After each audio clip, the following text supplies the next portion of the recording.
kung ano ang mga ginagawa, mga nagawang proyekto, programa para sa pag-unlad, balita at public service mula sa mga lungsod hanggang sa mga baryo. Dito lang sa DILG sa DZRH Break Time. Kasama ang mga lingkod sa pagbibigay serbisyo publiko, sina DILG Secretary Benhur Abalos at Lakay Mayor Deo Macalma sa DILG sa DZRH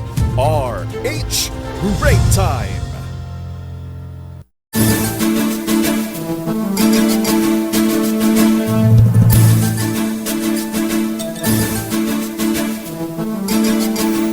Magandang hapon Pilipinas. Ako po si Deo Macalma at magandang hapon Luzon, Visayas at Mindanao. Ngayon ay Miyerkules, October 25. At siyempre welcome po sa DILG sa DZRH Break Time. At maliban sa akin ay makasama natin sa programa ang walang kakupas-kupas, Undersecretary for Plans, Public Affairs and Communication ng Department of Interior and Local Government, Yusek Margarita Gutierrez. Magandang hapon na Yusek. Magandang hapon sa iyo, Lakay. At sa ngalan po ni Secretary Benhur Abalos, magandang hapon Pilipinas at sa lahat ng nakikinig at nanonood on-air at online. Ang DILG po ay inyong makakasama dito sa DZRH Break Time upang mas mailapit po ang ahensya sa publiko pagdating sa pagbibigay ng serbisyo. Dahil ang DILG po ay matino, mahusay at maasahan na handang-handang paglingkuran at pangalagaan ang ating mga mamamayan. Bilang bahagi ng mas pinalawak na paghatid ng balita at serbisyo ang DZRH po, live ninyong mapapanood sa DZRH News Facebook page, DZRH News Television sa YouTube, at siyempre sa aming website dzrhnews.com.ph at sa cable channels nationwide.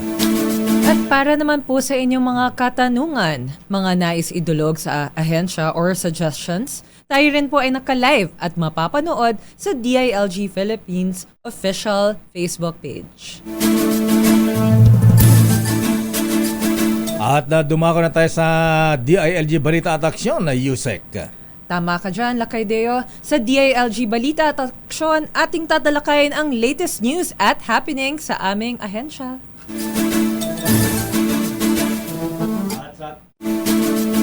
At sa ating mga balita, maigpit ang ginagawang pagbabantay ngayon ng Department of Interior and Local Government, katuwang ang Philippine National Police at attached agencies nito upang masiguro ang ligtas at mapayapang pagdaraos ng barangay at sangguniang kabataan election sa Lunes.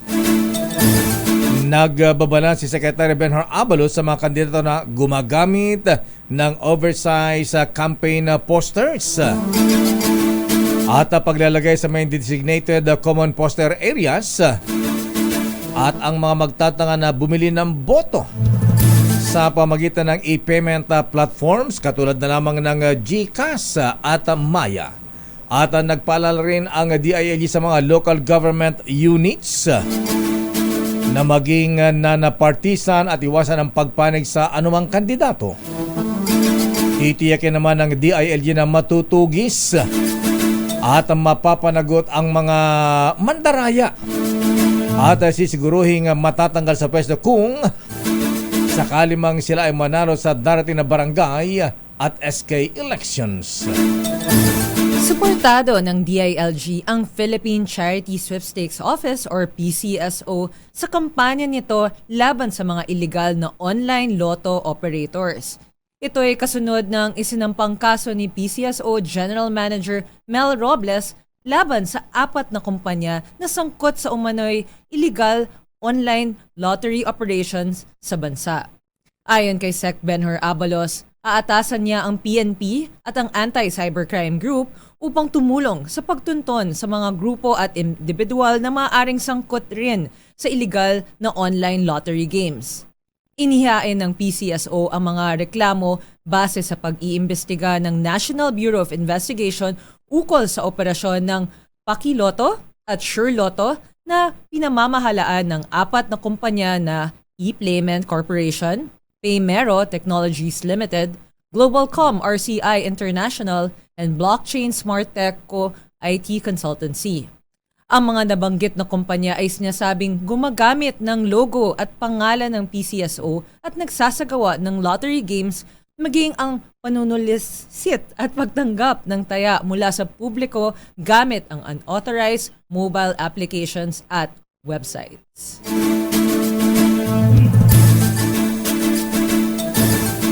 Samantala,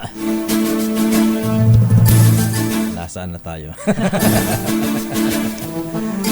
Kasabay ng kampanya kontra malnutrition, hinimok naman ng DILG. Ang mga LGUs na pangunahan ang Maternal, Neonatal, and Child Health Nutrition Program sa kanilang malugar bilang suporta sa implementasyon ng Republic Act number 11148. Umasa kilala sa kalusugan at nutrisyon ng Magnanay Act. Ayon kay Secretary Benhar Abalos, malaki ang papel na ginagampanan ng mga LGUs upang labanan ang malnutrisyon, lalo na sa mga buntis, sanggol, at mga bata, maging ang pagkabansot ng ilang mga kabataang Pilipino. At sa ibang balita, hinihikayat ng DILG ang mga lokal na pamahalaan na makikiisa sa pagtalima sa International Lead Poisoning Prevention Week upang imulat ang kamalayan ng publiko tungkol sa lead poisoning na banta sa kalusugan ng mamamayan, lalo na sa mga bata. Sa inalabas na advisory ng kagawaran, inaatasan ang mga LGUs na magkaroon ng mga informational campaign sa social media, television at radio, maging ang pagsasagawa ng seminars kaugnay sa lead poisoning. Inaabisuhan din ang mga lokal na opisyal na ipagpatuloy at mas paigtingin pa ang paghihigpit sa paggamit ng mga lead-containing architectural, decorative, household, and industrial paints. Unang nang naglabas ang DILG ng Memorandum Circular number 2018-26 kung saan minamandato ang mga lokal na pamahalaan na gumamit lamang ng lead-safe paints sa kanilang mga infrastruktura. Sa pangalawang pagkakataon, nakamit ng DILG ang pagkilala mula sa Association of Government Accountants of the Philippines, AGAP, bilang isa sa mga outstanding accounting offices para sa mahusay na financial management and reporting ng ahensya. Ayon kay DILG Secretary Benhar Abalos, ang naturang pagkilala mula sa AGAP ay patunay lamang sa trabaho ng accounting office ng DILG na larawan na isang maayos at dekalidad na pamamahala ng pananalapi ng departamento.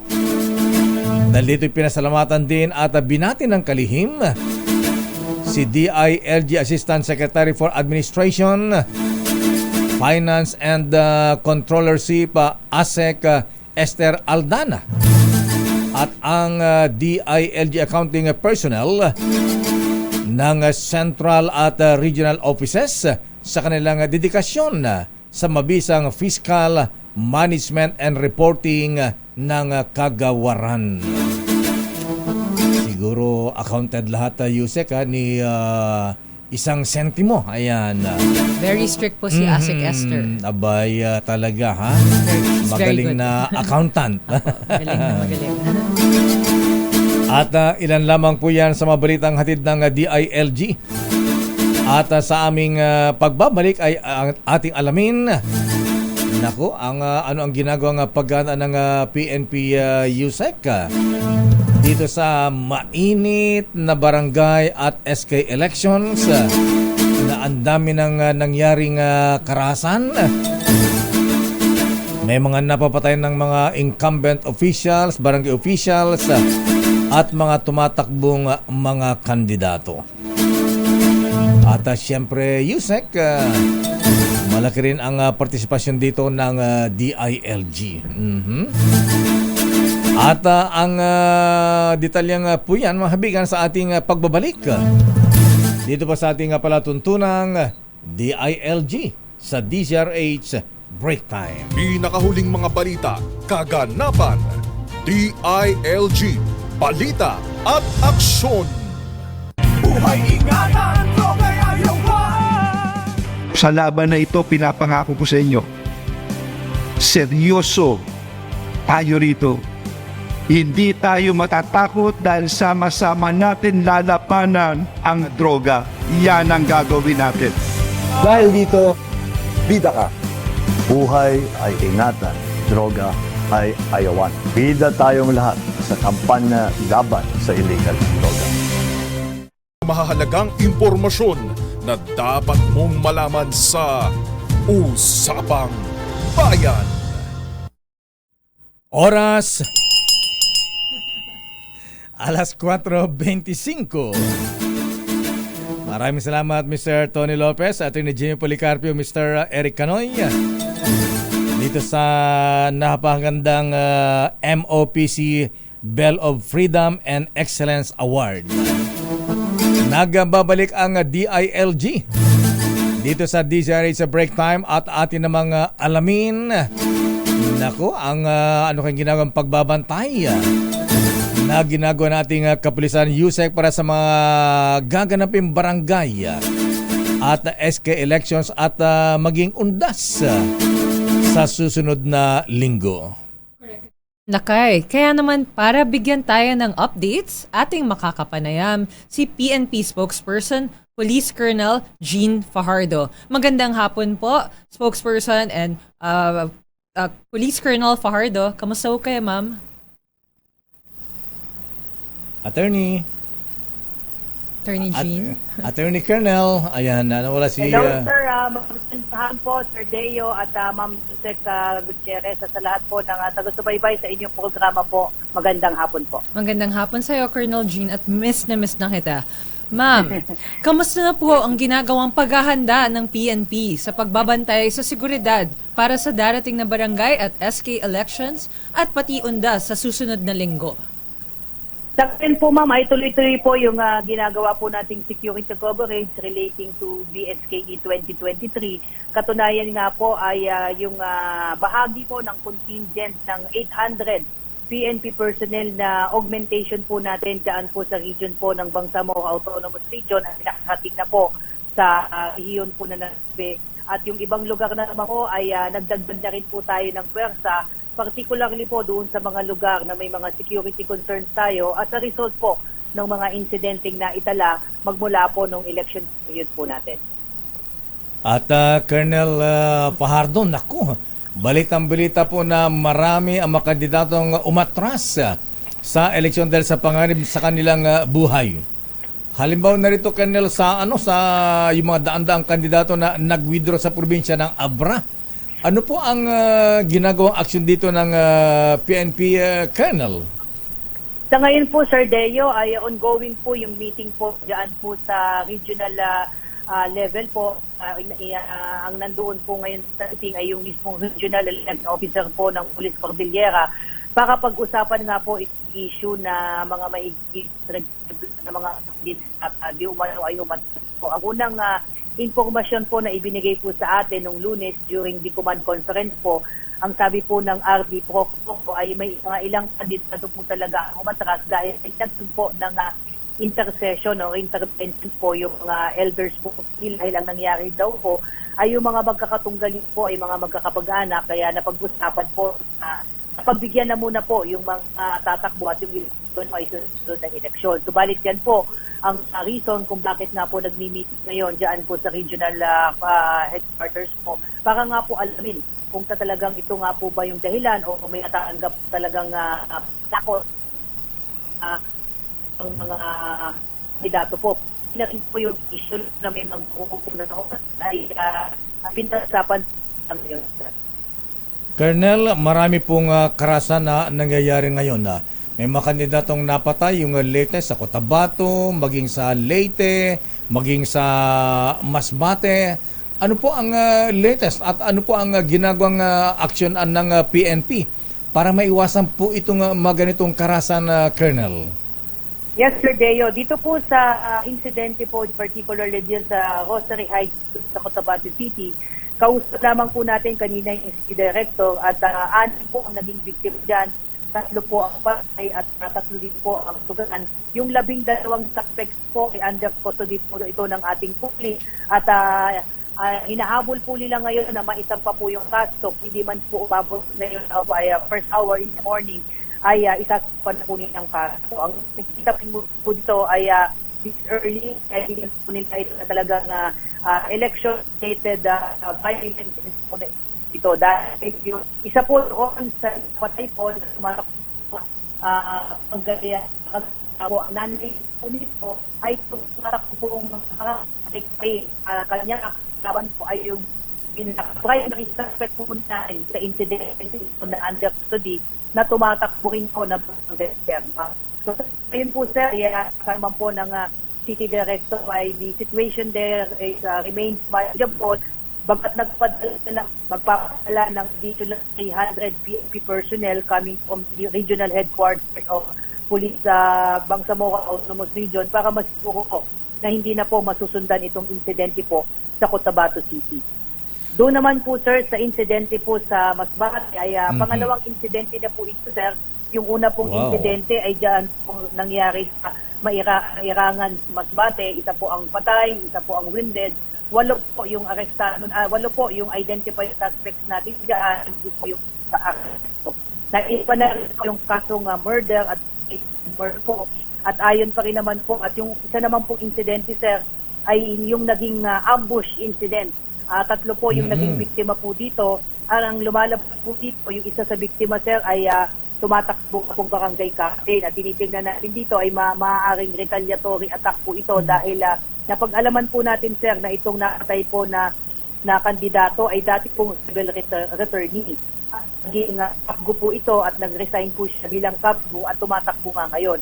Ang involved po ito sa ambush na ito ay mga miyembro po ng New People's Army at kasalukuyan po tayong nagsasagawa ng hot pursuit katuwang po yung ating Armed Forces of the Philippines.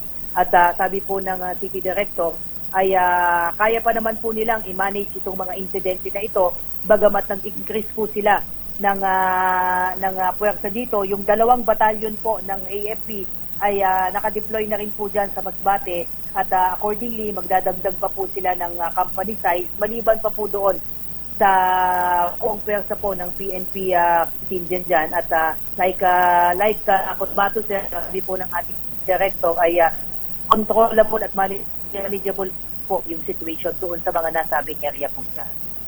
Colonel Jean, paano po ang gagawing pagbabantay ng PNP dito sa implementasyon ng money ban?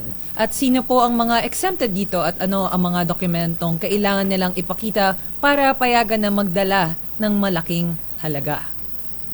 Yes, Ma'am Yusek, ipapatupad po natin yung money ban na yan 2 days prior sa election at base po sa guidelines na inilabas po ng COMELEC ay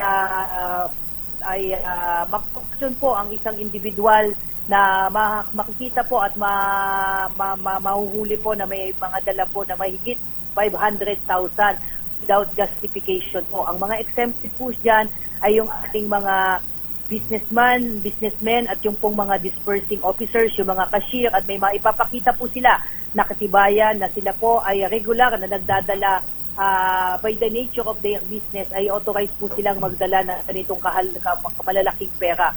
Ang doon lamang po sa mga individual na dadaan sa mga checkpoint at makikita po in plain view na may ganitong kalaking halagang pera at may mga dala pa pong mga campaign materials ay definitely ito po ay subject for questioning. But on the part that NP po sir, as soon as may makita po tayong ganyang mga violation ay i-report po natin sa COMELEC at ang COMELEC po ang mag-iimbestiga kung ito po ba ay papasok doon sa sinasabi na po na possible na instrument for vote buying or vote selling po. Colonel Jean Pardo, ma'am, dito sa Metro Manila, may gulong nangyari dyan sa may bandang Navotas kasi may nagtitipon-tipon at daan-daang kataon na hinihinalang may bayaran na vote buying. At sila po ay sinita ng mga taga-COMELEC at PNP sa Navotas at merong dinampot na 200 katao. Ano po ang update dito, Colonel? Alam po ba ninyo ito? Sir, iniintay po natin sir regarding po dito at this is first time sir na narinig po itong balita po dito kung po kayo ng update po dito sa kanila to. With respect po doon sa pagbuti po doon po na itinulong sa kontrabigay ay kasama po ang pinagsitan basta ay ating mag-iisitan kung pinakita na mga possible na ang mga buying at boat selling hindi po namin yan. Ibang po natin sa ensure ng po. Dito po sa lugar, kaya hindi po tayo regard po at palipok pa sa inyo. Colonel, medyo garble po yung signal natin. Pwede kang lumapit sa bintana. Dito sa side mo ng EDSA. Ayan. Dito po sa Metro Manila, Colonel Gina Fajardo, may mga binabantayan ba kayong mainitin ang labanan? Ika nga, parang hot spots. Meron bang ganyan dito sa Metro Manila? Meron ba kayong partikular na binabantayang barangay? Dito sa National Capital Region, mahigit na 10 ng ay nasa Alipon na sabihin po, wala tayong concern dyan. Pareho tayo nag-cancel. Kaya na may deploy po ang capital region. Colonel, po yan. ikot po kayo ng konti. Hindi Hello, po. sir. Ayan, Hello, ayan. Okay, proceed, Colonel. Yes, sir. Sa National Capital Region po, sir, yung 110 na barangay po ay nasa ilalim po yan ng category green at wala po tayong inaasahan na any security concern. Subalit hindi po tayo nagkukumpiyansa dyan kaya po yung regional director po ng NCRPO po ay patuloy pong nag-iikot at nagva-validate at nagkakonduct po ng threat assessment para kung may mga sitwasyon po na kinakailangan po mag-adjust tayo ng security deployment ay gagawin po yan ng ating regional director sa ginagawa po niyang patuloy na pag-iikot at ang kanyang mga field commanders ay din pong nakikipag-coordinate sa kanilang mga respective election officers para kung may mga last-minute security concerns ay mabilis po tayo makapag-adjust ng ating deployment. Colonel Jean, huling katanungan na po.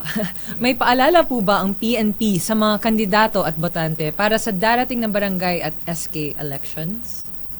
Yes, Yusek March, ang ating paalala sa ating mga kababayan ay napakahalaga po ng boto ng bawat isa. Huwag po nating hayaan na bilhin at ibenta ang ating mga boto dahil sagrado po yan. Ihalal po natin ang mga karapat-dapat na leader para po doon sa mga pangarap natin na umunlad po at yung ating mga future generation ay maging maganda po ang kinabukasan dahil ihalal po natin ang mga tamang leader sa ating bansa. Colonel Fajardo, curious lang ako, meron ba mga members ng PNP na tumakbo, kumandidato bilang barangay official? Sa ngayon, sir, ay wala po tayong datos. Kung meron po tayong mga active na police na tumakbo po as barangay officials po, automatic po yun. Once na sila po ay nag-file ng candidacy, ay automatic ipso facto resign na po ang kanilang magiging estado. Pero meron po tayong mga retired PNP officers na na-monitor po natin na tumatakbo. Okay, Colonel Jean Fajardo, ma'am, maraming salamat po at maraming salamat sa paliwanag at mga paalala. Thank you and good afternoon, Colonel. Maraming salamat, ma'am.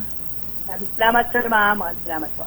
Habigan ang spokesperson ng Philippine National Police, Colonel Attorney Jean Fajardo. At ikaw ba, Yusek, kilala ba yung mga kandidato doon sa barangay ninyo? Actually, itong weekend nga to, kikilalanin ko po para makaboto naman ako ng maayos. Oo nga. Alam mo, minsan ayan, sa barangay lang sabi ko, parang mas mahirap pang alamin yung mga kandidato sa barangay kaysa yung mga national candidates, ano po. Pero feeling mga ko local mga kapitbahay elections. lang naman natin yung mga yun. Ayan. Kasi sa dami din ilan yung iboboto natin barangay Kagawad 7 yata. Ayan, oo. So anyway, mahabigan, babalikan po natin ang ilang pang mga issues. Maraming salamat Colonel Gina Fajardo. At mamaya ay pag-usapan natin Yusek. Abay, sino ba ang makausap natin mamaya, ha? Kaugnay pa rin po ba sa election? Yes. Ayan. Anyway, magbabalik po kami ni Yusek Mards Gutierrez dito po sa ating palatuntunang DILG sa DZRH Break Time. Makabuluhang talakayan at mga mahahalagang impormasyon na dapat mong malaman sa Usapang Bayan. Malaking konsiderasyon din para sa mga LGUs ang development planning, investment programming, at budgeting bilang mga kritikal na proseso na kinakailangan upang maisaayos ang pagsasagawa ng mga proyekto at programa. Importante rin na mabago ang mga Comprehensive Development Plans o CDPs and Annual Investment Programs o AIPs na dapat ay alinsunod sa mga DPPs ng mga LGUs. Mahalaga rin ang vertical at horizontal linkages ng mga adhikain ng nasyonal, pangrehiyon at lokal na mga prioridad. Malaki rin ang papel na ginagampanan ng mga Regional Development Councils. Sila ang nag-uugnay ng mga local development plans sa Philippine Development Plan para masiguro na naaayon ang mga layuning lokal sa ating pambansang development plan. Patuloy na ang pag-arangkada ng full devolution. At sa darating na taong 2025 ay inaasahang ganap na ang kapasidad ng mga local government units.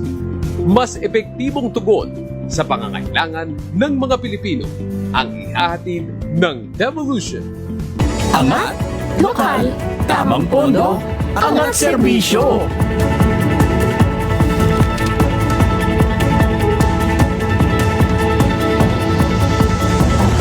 DILG, balita at aksyon. Nagbabalik po ang DILG sa DZRH Break Time. At ngayong nagsimula na po ang kampanya, abay ilang araw na lang tapos na ang campaign. Abay 3 days na lang. At kayo po ba, ikaw ba Yusek, nakilatis mo na ba ang iyong ibobotong barangay officials? Hindi pa masyado. Hindi pa masyado? May time pa. Para ma-convince. At siyempre, alamin din po natin ang kanilang mga tungkulin. Responsibilidad ng mga ihala nating punong barangay, sangguniang kagawad, at yung mga SK officers. Kaya naman alamin natin Yusek, ang do's and don'ts din na dapat tandaan ng mga kandidato. Correct ka dyan, Lakay. At para ating mas makilatis pa ang gampanin ng ating mga barangay officials at SK, atin pong makakasama sa hapong ito si National Youth Commission Chairman Ronald Giancarlo Cardema at mula sa DILG National Barangay Operations Office who will join us online, si Assistant Director Attorney Isa Marie Laurio. Magandang hapon po sa inyo, Chairman Cardema at Attorney Isa Laurio. Good afternoon, Yusek Marge and Sir Deo. Chairman, pakipindot po yung yan. Okay, thank you. Good afternoon po, Yusek Marge and Sir Deo. Good afternoon po, Chairman sir. At si Attorney, hi, good afternoon, Attorney Isa Marie Laurio.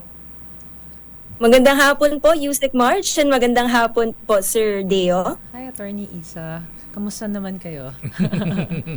Okay. So, Okay naman po, Yusek Marge. Napakasipag po niyan, Lakay. Ganun po ba? Lagi kong kinukulit yan eh.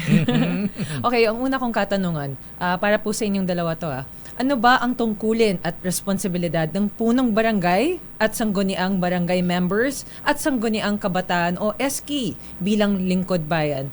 Shall we start with Attorney Isa muna?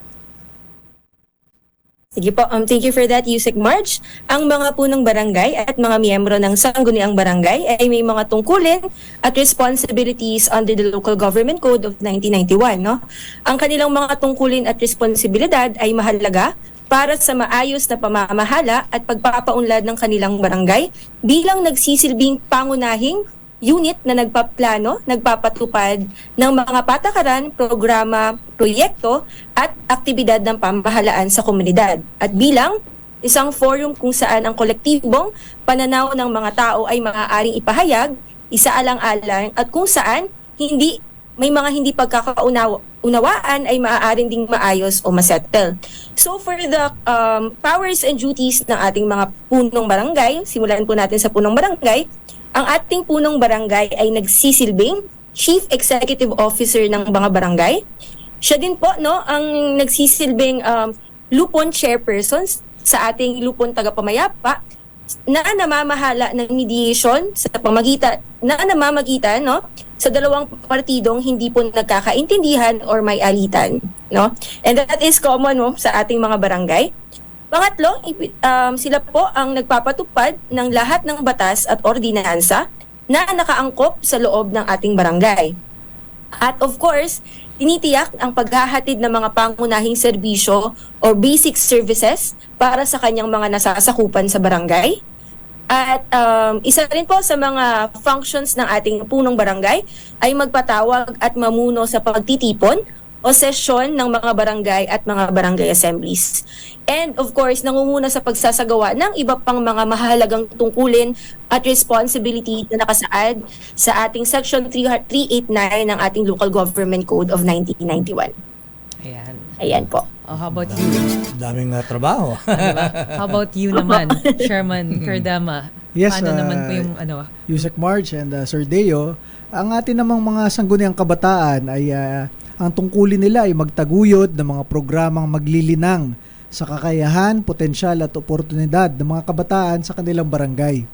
To expound on this, alam niyo yung lagi natin sinasabi ang kabataan ay pag-asa ng bayan, di ba? Pero kahit napakaraming kabataan sa inyong lugar, pero kung wala silang inspiration, wala silang disiplina, wala silang sense of nation building, hindi magiging pag-asa agad yan. Baka nga yung ibang kabataan dyan, nagiging problema pa ng kanilang pamilya at ng inyong komunidad. So kailangan nyo ng mga leader kabataan kung saan sila ang mag-a-allocate ng mga programa ng gobyerno na nakatutok doon sa mga kabataan sa lugar para sila ay ma-inspire mag-participate sa nation building programs. Ayan ang number 1 na tungkulin ng ating mga sangguniang kabataan. Chairman Gian Cardenas, ano yung mga usually programa ng mga kabataan? Kasi may nakita natin, may mga sports program, ganyan. Ano usually ang program na ginagawa, pinangungunahan ng ating mga SK officials? Yan, napakagandang tanong, sir. Kasi alam nyo, kami sa NYC, NDILG, lagi namin sinasabi sa mga SK, hindi dapat na ang programa nyo lang ay paliga o minsan beauty contest o minsan yung plate number sa bahay. Kasi for the past decades nakasanayan yon. Ang mga kabataan ng SK, eto, nakalista naman kung ano yung mga pwede nilang gawing proyekto. Skills training. For example, disaster preparedness training. Kailangan ng buong bansa yon. Okay. Para ikaw ay maging pag-asa ng iyong pamilya at ng iyong bayan at bansa, pag panahon ng bagyo, kailangan marunong ka sa disaster preparedness, di ba? Meron pa dito, livelihood assistance. Tulungan mo ang iyong mga kabataan sa iyong lugar kung paano makahanap ng trabaho. Napaka-importante yon kaysa naman tambay ang iyong buong barangay, di ba? Meron pa dito, meron tayong agricultural, fisheries, and forestry enterprises, participation in youth projects and wellness programs, mga seminars about teenage pregnancy, HIV and AIDS, importante yon. Baka kasi kumakalat ang HIV and AIDS, hindi man lang alam ng mga kabataan sa iyong lugar kung anong gagawin. It is your duty as a youth leader to bring down the projects and advocacies of the government. Kasama na po dyan yung mga scholarships, at iba't iba pang educational assistance para sa mga kabataan dyan. At kapag sila out of school youth, kailangan mo rin tulungan kung paano sila makakapag-aral at paano mo sila malilid papunta sa magandang buhay. Yan ang trabaho ng isang magandang at maayos na youth leader. Hindi lang yung puro basketball. Kasi tataka nga ako for the longest time, wala na ba ibang sports sa atin, di ba? So, napaka-broad po ng mga pwedeng advocacies at initiatives ng ating mga SK. Sana gamitin nila ang kanilang creativity and talent pag nahalal sila ngayong October 30 po. Sana katulad mga community gardening, yan, diba? Isa To po address yan. food security. Diba? Tama yan, That's ma'am. one of the programs na baka Green i-advocate. Revolution. Exactly, sir. Ayan. Isa pa, si Chairman Cardema pa rin. Alam po niyo, Chairman, ang SK, may pondo na rin pala yan? Magkano po ba ang pondo ng isang SK sa isang barangay? At may limitasyon ba ito? At saan pwedeng gamitin itong budget ng mga SK officials, Chairman Cardema? Yes po, ang pondo ng SK ay 10% ng pondo ng barangay. And because of the SK reform law, nagkaroon sila ng financial autonomy.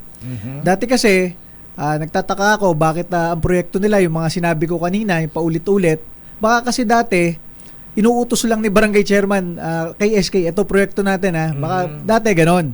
Pero since nagkaroon ng SK reform law, nagkaroon ng financial autonomy, separate yung budget ni SK, 10% no sa barangay. They are given the mandate and authority to spend that 10% for nation building programs for the youth in their community po. May idea ka, Chairman Cardema, kung more or less rough estimate kung magkano ang pondo na isang SK halimbawa dito sa Metro Manila? Ayan, may mga milyones ba yan?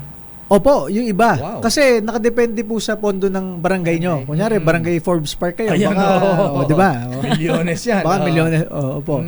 So, nakadepende. Pero sa suma total, yung budget ng SK sa buong Pilipinas, pag pinagsama-sama nyo, yun yung kaya namin isabihin, 9 billion. Wow. Budget yan ng SK pag pinagsama-sama buong bansa. Kaya nga po, ngayon kasama natin kayo sa media, DILG kasama natin, sinasabihan natin itong mga mananalong SK, gamitin ninyo for nation building programs yung budget nyo na yan. Dahil napakahalaga niyan. Napakaraming kabataang Pilipino ang umaasa sa inyo as SK leaders to lead and inspire them towards nation building projects. Matutukan nga. Chairman Cardema, so yun nga po, karamihan po sa mga tatakbo ay baguhan ho sila. Gusto ko lang malaman kung may mga nakalatag ba na programa at proyekto para sa na i-offer ang National Youth Commission tulad ng capacity development trainings para sa mga magiging mahahalal na SK ngayong taong. Yes ma'am, ayan, tamang-tama yung tanong nyo na yan. Ito para masabi ko, Sir Deo, ang mga SK na mananalo ngayong October 30, meron tayong tinatawag ayon sa batas na mandatory training for the SK. Pag nanalo sila ngayong October 30, hindi agad sila makaka-assume. Kailangan nila mag-mandatory training under the DILG and NYC. Kasi doon ituturo yung mga required modules na sang-ayon sa SK reform law. Kapag hindi sila nag-training nun, hindi sila makaka-assume kahit kailan, sir. So, within 15 days, kailangan nila mag-mandatory training under sa DILG and NYC. Then, dun sa 15 days na yon, November 1 to 15, kailangan mag-elect yung mga SK chairman ng isang munisipyo o ng isang syudad ng kanilang municipal or city federation president. Magiging ex-officio konsehal yon dun sa kanilang syudad at munisipyo. Opo. After po noon, November 16 to 30, yung mga presidente naman ng kada bayan o syudad, mag-e-elect naman ng kanilang provincial federation president. Pang-probinsya na po na level, magiging ex-officio na bukal yun. Tapos, after noon, ngayong Disyembre po, magkakaroon ng DILG and NYC ng National Youth Convention. Kung saan ang tema po namin, mga bagong bidang kabataan para sa bagong Pilipinas. Igagather namin lahat ng SK Federation President na lahat ng probinsya, syudad at bayan para makaharap nila si Secretary Benhur Abalos at mabigyan sila ng instruction kung ano bang mga nation building programs ang pwedeng gawin para sa SK. Ang gagawin po natin sa NYC and DILG, starting January, magkakaroon tayo ng mga nation building events. Kada buwan merong isa, sir. Kasi, for example, sa January, ang aming nilalatag, isang DILG NYC Philippine Coast Guard National Coastal Cleanup Program. Pag kasi minobilize nyo na isang weekend itong mga SK na ito, mag-clean up ng kanilang coastal communities, ng mga ilog, after nung weekend na yun, sir, makita mo parang sa Manila Bay dati, biglang malinis ang buong Pilipinas. So, sana all. Exciting times ahead. Gagawin natin every month through the leadership of Secretary Abalos. Meron po tayong mga gantong nation building programs. Ayan na. ASEC Isa Laurio Attorney, Ano po ba ang mga dapat nating tandaan sa ating mga kababayan, mga botante, para po sa pagpili ng mga nararapat na punong barangay at sangguniang barangay members? Meron po ba kayong tip na pamantayan namin para hindi po kayo magkamali ng ibobotong barangay officials, attorney Asek? Sa pagpili po ng nararapat na punong barangay at sangguniang barangay members, mahalaga ang ilang mga gabay upang matiyak na ang mga ito ay may kakayahang maglingkod ng tapat at epektibo. Dapat po ang ating ihahalal na mga barangay officials, kasama na po ang ating sangguniang kabataan, ay talagang matino, mahusay at maaasahan. Una, dapat tiyakin na ang ating mga kababayan na ang kanilang iboboto ay may sapat na kwalifikasyon at kakayahan upang mamuno at maglingkod sa mga barangay, gaya ng pamamahala o pag-iimplementa ng ating mga programs, projects and activities na of course may kinalaman po sa ating local governance sa batas at regulasyon. No? Pangalawa naman po, ay dapat ang ating mga iboboto of course ay may integridad at moralidad o ang pagiging matino ng isang kandidato ay napakahalaga. Dapat, of course, kilalanin po natin ang ating mga kababayan na ang integridad ng mga kandidato at kung mayroon itong history ng matapat na serbisyo at pagiging tapat sa kanilang mga pangako. And of course, pangatlo ay ang serbisyo at nakaraang nagawa or accomplishments. Mahalaga rin pong suriin natin ang mga nagawa na ng ating mga kandidato noong nakaraan. At dapat alamin ng mga botante kung ano ang kanilang mga nagawa para sa barangay at kung paano pa sila maglilingkod sa kanilang nasasakupan o kung nakilahok ba siya sa programa ng barangay bilang ordinaryong residente ng kanilang barangay. Of course, pang-apat ay ang kakayanan sa pakikipag-ugnayan. Ang mga barangay opisyal ay dapat may kakayahan sa pakikipag-ugnayan sa kanilang mga nasasakupan at sa iba't ibang sektor ng lipunan. And of course, mahalaga ang ability na to na makinig. Of course, the ability na makinig sa kanyang mga nasasakupan ay importante rin po, of course, para ang kanilang mai-implement na programs and projects ay of course, yun ang kinakailangan ng mga constituents sa barangay. And panghuli ho, ang pagiging responsable, maaasahan at matapat sa pangako. Dapat may kasiguraduhan ang ating mga kababayan na ang kanilang iboboto ay responsable, maaasahan at tapat sa kanilang mga pangako. So sa pangkahalatan po, mahalaga na ang mga botante ay maging mapanuri at maging bahagi ng proseso sa pagsusuri at pagpili ng tamang leader na may kakayanan at may dedikasyon sa serbisyo para sa kabutihan ng barangay at ng kanilang komunidad. Yun lamang po. Attorney Isa, I agree with you 100%. Attorney Isa, ano ang mga do's and don'ts na dapat tandaan ng ating mga mamamayan para sa maayos, malinis at tapat na eleksyon pambarangay? At ano ang paalala ng DILG ukol sa vote buying at vote selling na isa sa mga tinututukan ng husto ng ating kalihim na si Secretary Benhur Abalos? Yes po, sa isang maayos, malinis at tapat na barangay at sangguniang kabataang eleksyon, mahalaga na tandaan ng ating mga mamamayan ang mga do's and don'ts po na mga dapat at hindi dapat gawin ukol sa nalalapit na halalan. For our do's, ang mga dapat gawin una, of course, mag-participate po tayo sa ating halalan. Lahat ng mga mamamayan ay dapat magpatala at bumoto sa araw ng ating barangay and SK elections. Dahil ang pakikilahok ay isang mahalagang hakbang sa pagpapalakas ng ating demokrasya. Pangalawa ay ang pagiging mapanuri. Tulad nga po ng sinabi ko kanina, alamin ang plataforma ng bawat kandidato at suriin ang kanilang kakayanan at kredibilidad sa pamumuno bago bumoto. Of course, mahalaga ang pagiging mapanuri sa pagpili ng mga magiging barangay officials and leaders ng ating barangay. Pangatlo naman, para sa ating mga dapat gawin, of course, i-report ang anumang irregularidad.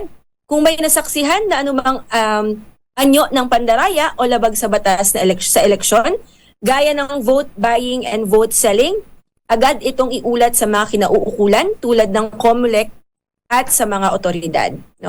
And for our don'ts naman, ng mga hindi po dapat gawin, dapat ang mamamayan ay huwag bumoto ng hindi tapat. Bawal bumoto ng higit sa isang beses o gumamit ng anumang anyo ng pandaraya upang paboran ng isang kandidato. Of course, pangalawa naman po, huwag ho tayong magpakalat ng fake news, iwasan ang pagkakalat ng anumang uri ng maling impormasyon o peking balita na maaaring makaapekto sa resulta ng halalan. And huwag magtangkang makigulo sa halalan. Bawal ang anumang anyo ng pananakot, panloloko o panghihikayat sa isa pamamagitan ng pakikipagkompromiso o pera upang paboran ang isang kandidato. Naku, marami So, yun lamang po. Yusek March and Sir Deo. Sana po ay tandaan po ng ating mga botante ang mga do's and don'ts po para sa darating na eleksyon. Naku, Yusek, anday pa sana tayo itatanong sa ating mga bisita, kaya lang kinakapos tayo sa oras. Siguro bilang panghuli, hingan natin ng mensahe. Paalala si Chairman Gian Cardema sa ating mga kabataan.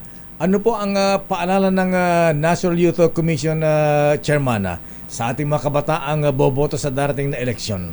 Yes sir, ang masabi ko lang ang iboto ninyo ay yung sa tingin niyo ay masipag sa inyong lugar. Siyempre kung matagal ng tambayan, kung ano pang ginagawang kalokohan sa inyong lugar, tapos biglang magagandang salita ngayong linggong to, di magtaka na kayo ng konti. Alam niyo, ang ating Secretary Benhur Abalos, ang kanyang motto sa buhay ay gawa, hindi salita. Matagal na, mula mayor siya, hanggang kongresista, hanggang ngayon secretary siya. Kaya ngayon, under his leadership, ang DILG at NYC, babantayan namin itong mga SK na ito. Kapag meron kayong nakitang mga tatamad-tamad na SK, hindi nagpapakita talaga, kahit meetings man lang ng SK, i-report nyo po sa amin sa DILG at sa NYC. At talagang kakalampagin namin, dahil dapat ang mga SK under the leadership of the DILG and NYC, masisipag yung mga yan. Dapat maraming gawain, hindi lang salita sa inyo. Dapat action kagad, no? Action Chairman? agad. Opo, ma'am. Ayan. Si ASEC, baka may paalala din sa ating mga kabayan na ASEC Laurio. Para naman po sa ating publiko, sa ating mga botante, tulad ng sinabi ko po kanina, ay dapat maging mapanuri para maihalal nila natin. Kasama po tayo dyan ng mga matitino at may kakayahang kandidato. I-report po natin ang anumang uri ng pandaraya at maging bahagi po ng isang malinis at mapayapang halalan. Of course, irespeto natin ang resulta ng eleksyon at suportahan ang mga nanalong kandidato para sa pagkakaisa at kaunlaran ng kanilang barangay. Yun lamang po. Marami pong salamat, Sir Deo and Yusek March. Of course, marami rin pong salamat po sa lahat po ng bubuo ng DZRH Break Time. Maraming salamat, Attorney. Alam mo, Yusek, nagpa-register akong kandidato sa pagka-SK. Hindi rin ako pwede. Ayan, Ako. masyado na akong bata. Nagkamali sila. Anyway, maraming salamat po sa ating mga bisita. Ayan, of course, ang Assistant Director ng DILG, Attorney Isa Marie Laurio, at syempre, ang batang-batang chairman ng National Youth Commission. Bagong gupit pa. Ayan. Chairman Ronald Gian Carlo Cardema. Chairman, maraming salamat. Chairman, at ASEC, thank you very much for you so joining much. our program. Thank you very much po. At Yusek, it hurts to say goodbye. I know. Maraming salamat po sa inyong pagtutok sa ating programa. At hanggang sa susunod na Miyerkules alas 4 ng hapon hanggang alas 5 po ng hapon. At sa ngalan po ni Secretary Benhur Abalos, maraming salamat po sa inyong pagtangkilik. Muli, ako po si DILG Undersecretary Margarita Gutierrez, signing off. Maraming salamat at ako naman po si Deo Macalma. Magandang hapon. Inyong napakinggan ang DILG sa DZRH Break Time. Kasama ang mga lingkod sa serbisyo publiko, sina DILG Secretary Benhur Abalos at Lakay Mayor Deo Macalma. Hanggang sa susunod na Miyerkules, tumutok, makinig, alamin ang mga ginagawa, mga nagawang proyekto, programa para sa pag-unlad, balita at public service mula sa mga lungsod hanggang sa kasulok-sulukan ng mga barangay. Dito lang sa DILG sa DZRH Break Time. Champion